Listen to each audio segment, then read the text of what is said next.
For centuries, the Galactic Union believed it had seen everything. From peaceful civilizations to warlike empires, nothing surprised them anymore. When Earth finally joined the list of spacefaring worlds, most alien races saw it as a weak, unimportant planet at the edge of the galaxy. It had strange weather, unstable politics, and barely understood advanced technology. The humans were considered emotional and unpredictable, with a history full of war and survival against impossible odds. But no one took them seriously, not until the day Earth sent a transmission across the stars. The message was short. There were no threats, no demands, and no warnings of war. The humans simply said, "Do not provoke us. Leave our world and people in peace."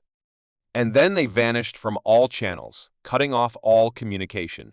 At first, the message caused confusion. Leaders of powerful alien empires laughed it off. Why would a small, inexperienced species think they could warn the galaxy? The Zero Dominion, known for their brutality and confidence, were the first to publicly mock Earth. Their warlords called the message a joke and promised to correct the humans' arrogance.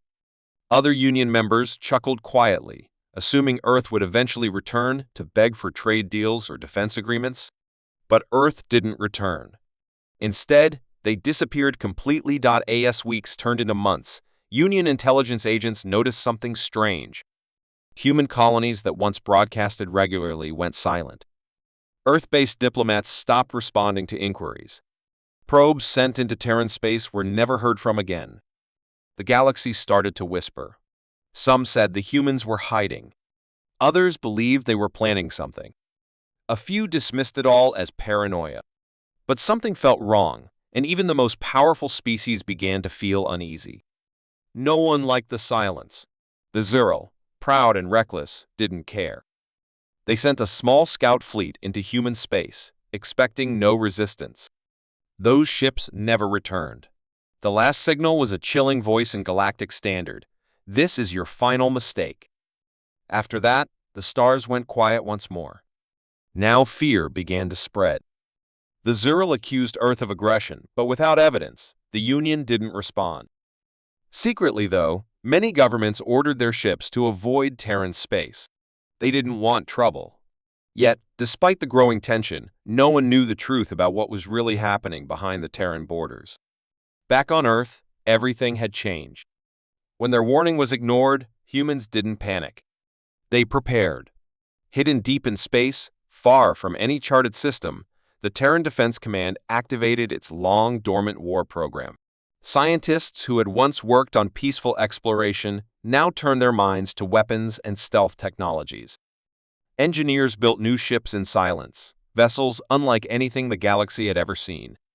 Artificial intelligence systems ran battle simulations at light speed, learning, adapting, and perfecting every scenario.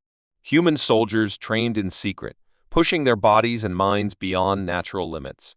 Earth had never truly been weak, it had simply been patient. And now that their final warning had been ignored, they had no reason to remain silent. But they would not strike yet. They would wait, hidden in the darkness, watching every move, recording every insult, every intrusion. The galaxy had been warned, and the humans were giving them one last chance to listen. The silence from Earth was not a sign of weakness. It was a calm before the storm. The Zero Dominion had long prided itself on its military might.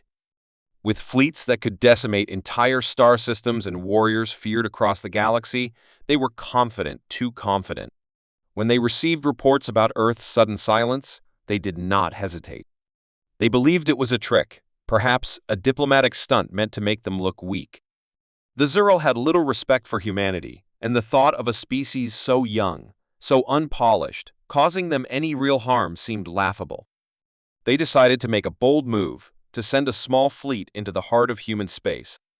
If Earth was hiding something, the Zero would find it, and if they were preparing for war, they would crush it before it ever began. They were certain they had nothing to fear. What they didn't know was that Earth had been waiting in the silence, watching, listening. The moment the Zero fleet entered Terran space, they were already surrounded. The humans had set a trap, one they never saw coming. The first signal came not from Earth itself, but from the void between stars, a sudden, eerie pulse that echoed through the fleet's communication systems. For a split second, everything froze. Then came the silence, but this was different. It wasn't the quiet of empty space. It was a silence that felt oppressive, as though the galaxy itself was holding its breath. Before the Zero could react, the first strike came swift, brutal, and without warning. A single human warship, one of many hidden in the dark, appeared out of nowhere. It was a thing of nightmare, sleek and black, unlike anything the galaxy had ever seen. It unleashed a volley of energy weapons so powerful that the Zero cruiser at the front of the fleet didn't even have time to send a distress signal.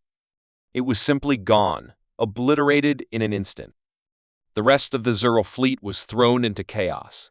Their ships tried to retaliate, launching salvo after salvo of energy blasts, but the human warship moved with an unnatural speed, dodging and counterattacking with deadly precision. It wasn't just faster, it was smarter. The Zero tried to call for reinforcements, but the message never left. Every attempt to communicate, every request for backup, was met with static, a void of silence. The human fleet, now revealed, surrounded them like a living wall of destruction. The sheer number of ships was staggering, dozens of massive war vessels, all emerging from cloaking devices they had never detected before.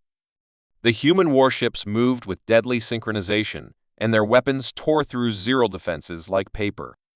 One by one, the Zero ships fell. They tried to retreat, but there was no escape. The humans knew their tactics, their weaknesses, and exploited them with chilling efficiency. The Zero, used to being the predators, were now the prey. The once feared warriors who had shattered entire planets in the past found themselves fighting for their lives, their every move anticipated by the humans. The battle raged for hours, but it was clear from the start that the Zero had no chance.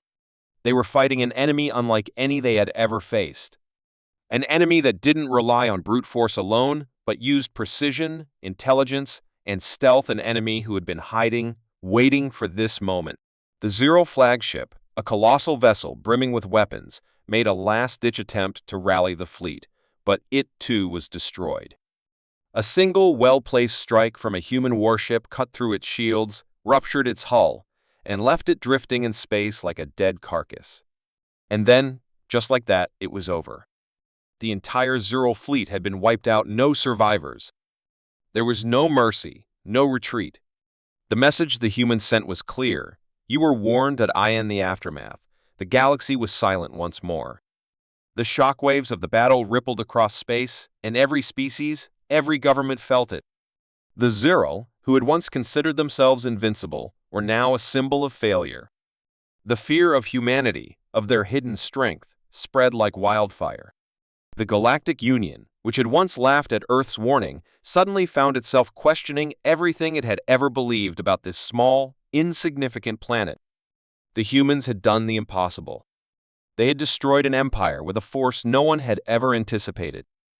And as the Union sent fleets to investigate what had happened, they were greeted with more silence from Earth. But it was a silence that no longer felt peaceful. It felt ominous. The humans were not gone. They were still out there, in the shadows, watching. The Union's leaders began to wonder, had they underestimated humanity? Had they made a fatal mistake by ignoring their warning? There were no answers. Just more silence. And the chilling certainty that the humans were not finished. In the wake of the devastating defeat of the Zero fleet, the entire galaxy found itself plunged into a new era of uncertainty. The once mighty Zero, who had ruled vast stretches of space with an iron fist, were no longer a threat. Their empire, once considered untouchable, lay in ruins. But what left the Galactic Union trembling wasn't the loss of the Zero, it was the realization that the humans had done it.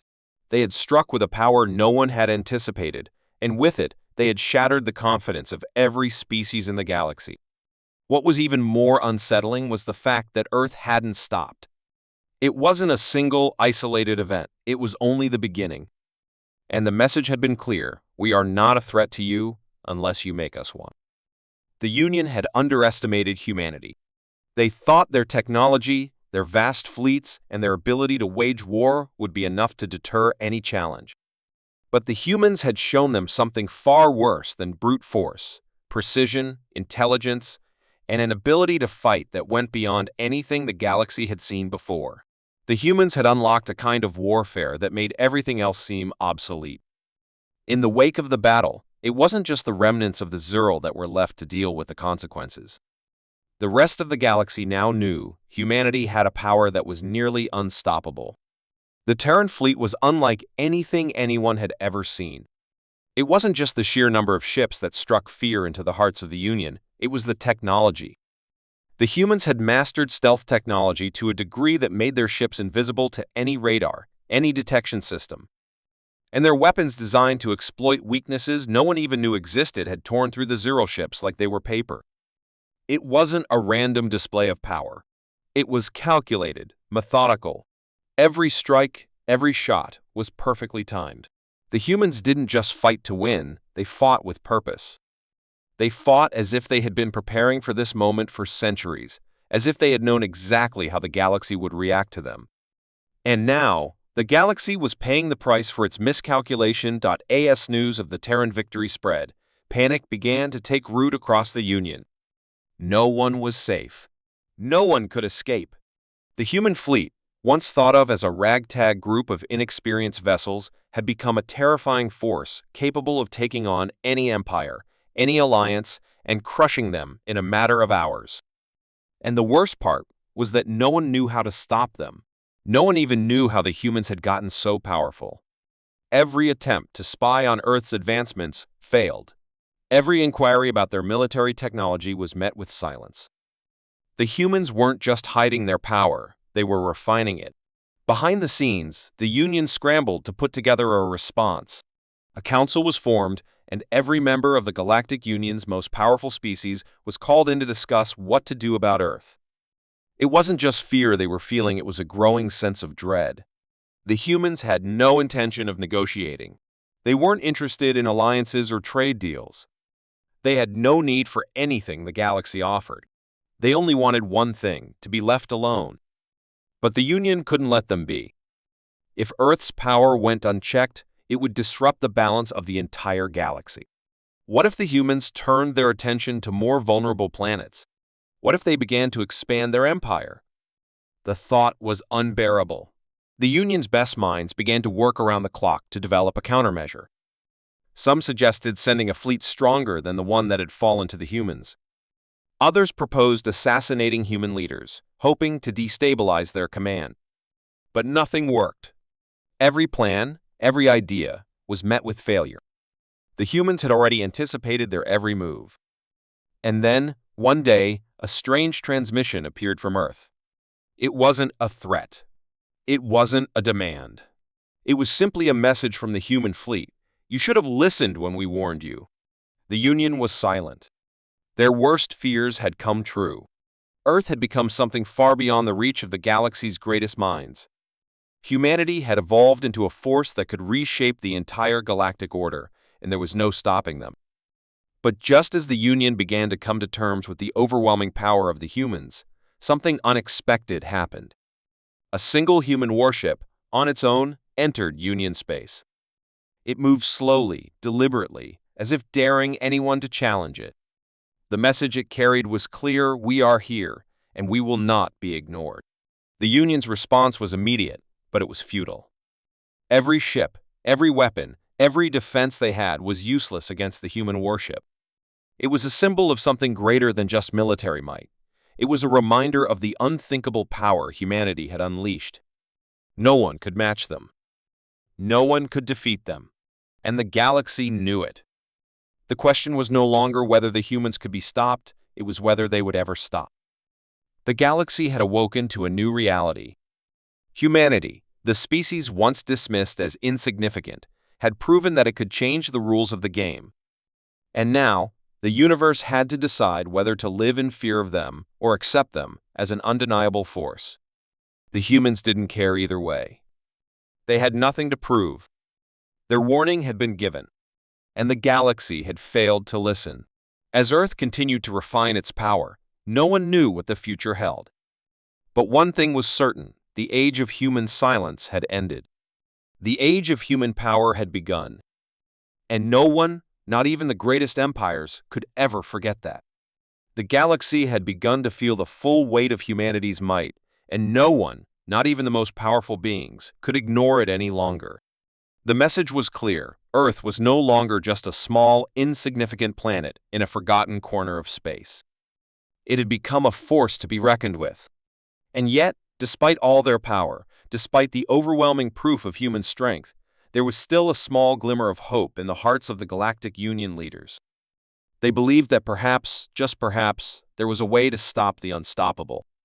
Perhaps there was a way to bring the humans to their knees before the galaxy fell under their rule. The Union, desperate and cornered, called upon its most powerful representatives, leaders of the greatest empires and factions, those who had never feared anything in the universe. They gathered in secret, knowing this would be their last chance. The Zirl, once the pinnacle of strength, had been shattered, their fleet destroyed in the blink of an eye. The rest of the galaxy was now in disarray. The humans were too unpredictable, too powerful. If they were allowed to continue unchecked, they would change the very fabric of the galaxy. So, the Union's leaders came together with a single terrifying goal: to beg for mercy. But asking for mercy from the humans was not an easy task. No one had ever seen the humans on their knees. No one had ever witnessed their desperation. They had only ever known them as a fierce, independent race, always pushing forward, always seeking to defend their home. Now, after years of silence, they were the ones who needed help. And it was with this fragile hope that the most influential representatives of the galaxy set their sights on Earth. A massive fleet, consisting of ships from all the major factions, descended upon the edge of human space. Their intentions were clear. They would approach Earth, offer their most sincere apologies, and beg for mercy. They would offer trade, protection, and all the resources the galaxy could provide, hoping to appease the wrath of a species that had already shown its ability to destroy everything in its path. The message they sent was simple: we were wrong. We underestimated you. We beg for mercy. It was a cry of desperation, a plea that resonated across the void of space. The fleet moved slowly, carefully, as if walking into a lion's den, uncertain of what awaited them. There were no grand speeches, no words of defiance, just an overwhelming need to survive. The humans had made their warning clear. If mercy was not granted, the galaxy could expect a new era, one where human will and power reigned supreme. As the fleet approached the borders of Earth's space, tension gripped the hearts of every leader aboard the ships. The silence that hung between the fleets was thick, heavy, and suffocating. No one knew what to expect. Were the humans truly merciless? Or had their strength been a warning, a way to show the galaxy their power, and nothing more? Then, the humans responded. But their response wasn't a sudden attack. It wasn't an immediate, crushing blow that wiped the fleet off the face of the galaxy. Instead, it was something far more terrifying. A single human warship, one of the smallest but most advanced in the fleet, emerged from the darkness of space, its silhouette cutting through the stars like a ghost. It was alone, and yet its presence was enough to send chills down the spines of those who saw it. The warship didn't fire a single shot. It didn't even move toward them. Instead, it simply sent a single, quiet message: why should we show mercy to those who would never show it to us? The leaders of the Union had underestimated the power of humanity once again. They had thought the humans would see reason, that their offer would be enough to avoid further conflict. But they were wrong. The humans had no intention of bowing down to the galaxy's demands. They didn't need the galaxy. They didn't need trade, or protection, or the resources the Union had to offer. They had shown their strength, and now they were reminding the galaxy of it once more.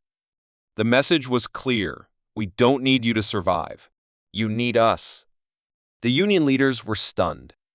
This was not the response they'd expected. They had hoped for a diplomatic resolution, a way to come together and avoid total annihilation. But instead, they had been reminded of their place in the universe. The galaxy's great powers were now nothing more than pawns in the hands of humanity. They had no leverage. They had no power. They had only one choice: to beg for mercy. And so, they did.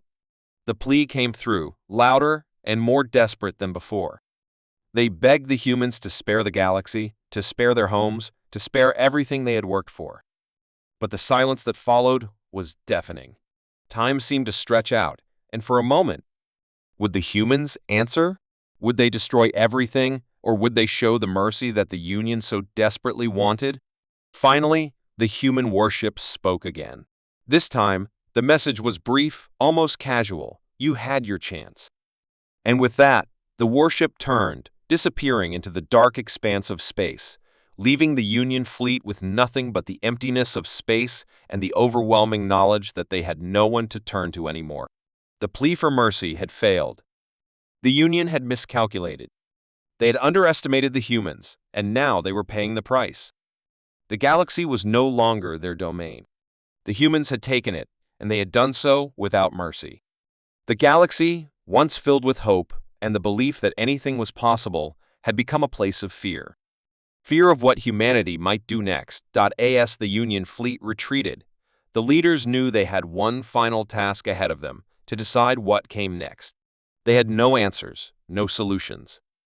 All they had was the bitter taste of their own mistakes, and the unshakable realization that the galaxy was now in the hands of a species they could never defeat. The last plea for mercy had been made, and the galaxy had learned the hard way that humans were not to be underestimated. Not now, not ever. The galaxy had changed. It had shifted in ways that no one, not even the most powerful beings, could have ever anticipated.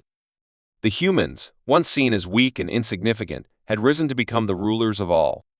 Their strength was undeniable, their power unchallenged, and their resolve unbreakable. But now, as the dust settled from the previous battles, a new question arose among the galaxy's remaining leaders. What would happen next? What kind of galaxy would emerge from the ashes of the old one? As the Union fleet retreated, the human warships remained in place, like silent sentinels in the dark vastness of space. The stars themselves seemed to hold their breath, as if waiting for the inevitable. The galaxy's great powers were broken, scattered, and defeated. The leaders of the various factions now had to decide how to respond to this new world order. Would they resist, continuing to fight against the humans? Or would they accept their fate and bow to the new rulers of the galaxy? In the days that followed, a message was sent out across the galaxy. It was short, simple, but it carried with it a power that no one could ignore. The human law is now the law of the galaxy. There is no place for weakness or defiance. The galaxy will bend, or it will break. It was a declaration, a proclamation of what the galaxy would become under human rule. No longer would the powerful empires and factions hold sway over the stars. No longer would the weak be left to suffer at the hands of the strong. Humanity had made it clear the galaxy would now follow the laws of the human race. At first, there was shock. Leaders who had once commanded vast fleets and ruled entire systems now found themselves powerless. Their forces were crushed, their ships dismantled, and their planets under the watchful eye of the humans. The once mighty Zeril were no more. The great T-Car Dominion had fallen. The Korak Alliance, once known for its military superiority, was now reduced to a shadow of its former self. The old powers had been swept away in an instant, leaving only the harsh reality of humanity's dominance. And yet, there was no celebration, no victory parades, no grand speeches from human leaders. Instead, the humans remained quiet, observing. The message was simple. The galaxy was now under their control, and they would decide the future of all who lived within it. In the heart of the human fleet, the leaders met. They were not a council of great kings or emperors, but rather a small group of military commanders and political advisors, each one chosen not for their title or rank, but for their ability to see the big picture. They had no interest in conquest or domination for its own sake. They were not interested in ruling over others for the sake of power. What they wanted was stability. They wanted peace. But peace, they knew, could only be achieved through strength. As they sat in the war room, looking over the vast galaxy, they spoke of the new order they would create. No longer would empires wage endless wars for resources or territory. No longer would the weak be exploited by the strong. No longer would anyone be allowed to threaten the peace and security of the galaxy. The human leaders set out new laws, simple but effective. First, there would be no more war. Any faction found to be engaging in aggressive behavior would be met with overwhelming force. There would be no negotiations, no diplomacy. The humans had seen the cost of endless conflict, and they were determined to prevent it from happening again. Second, no race or empire would be allowed to enslave or oppress others. The humans had suffered under such systems in their own history, and they would not allow it to happen again. Every species would have the right to live freely, to prosper, and to make their own choices. There would be no more exploitation. Third, the resources of the galaxy would be shared equally. The humans knew that scarcity was often the root cause of conflict, and so they set out to ensure that every world, no matter how small or isolated, would have access to what it needed to thrive. The idea of hoarding resources or keeping others in poverty was now a thing of the past. Finally, humanity would rule with justice.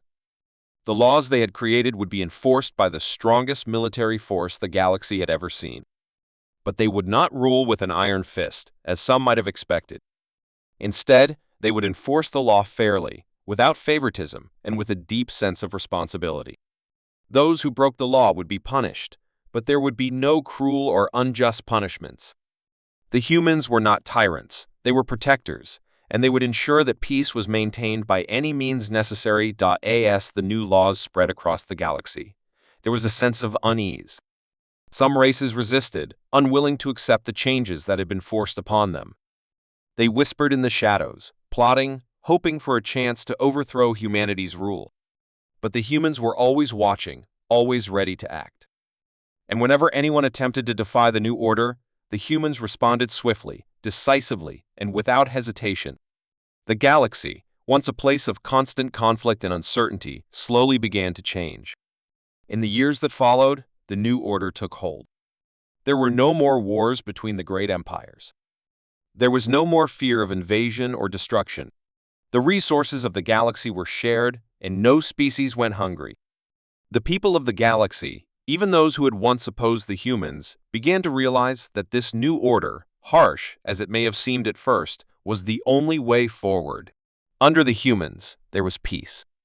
But even as peace settled over the stars, the galaxy would never forget the lesson it had learned. The humans had shown the universe that power was not about strength alone. It was about the will to change, to reshape the galaxy, to build something new from the ruins of the old. The galaxy had been broken, but it was also reborn.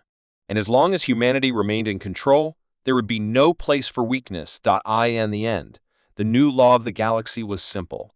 The strong must protect the weak, and the galaxy must be kept at peace, no matter the cost. The humans had set the rules, and now the galaxy would follow them. The age of fear was over, but the age of humanity had only just begun.